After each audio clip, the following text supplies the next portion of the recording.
So perhaps maybe take us through your personal journey. It's incredibly courageous to even talk about emotions as just as any regular employee, but for a CEO to talk about that, I think it takes a special courage. So love to hear about your kind of how it all started. Thank you, Ramin, and thank you, Lola, for inviting me to participate here.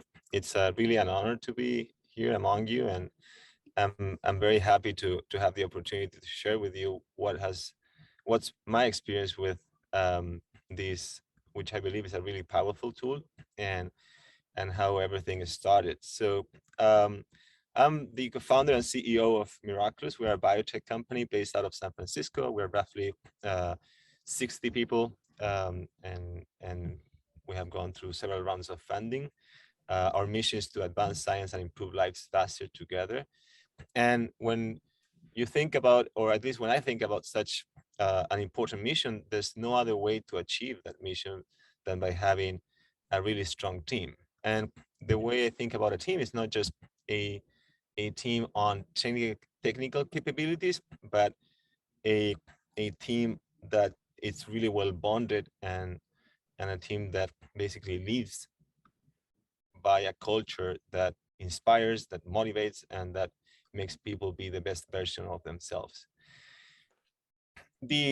So on that team, somebody that is really, really important to me and to the company is my co-founder. So she's Faye, and she's the chief scientific officer of the company, was also nominated this year as the 9th most influential women in biotech.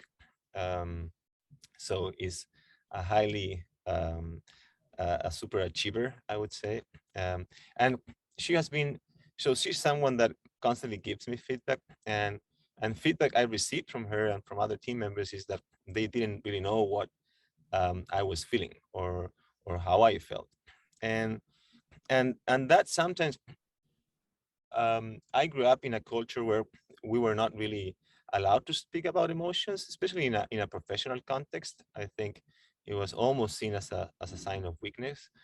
And but by our people not knowing, or our team not knowing what I was feeling or how I was feeling, I felt that it was more difficult to really bond with them or connect with them. And I think before, this was something that few people cared about, but I don't think this is an option anymore. I think this is something that people need to really put attention in, especially when we think about younger generations caring more and more about the culture they live in and the people they work with.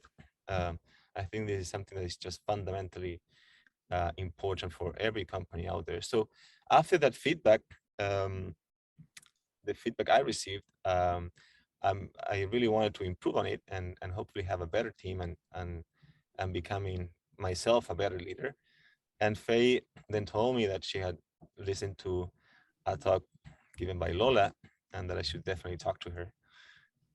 So that's how everything started. And since we connected with Lola 3 years ago, we have been working together, and I think it's been just transformational in the way we communicate with each other in the company, and the way we approach emotions and we approach relationships within the company.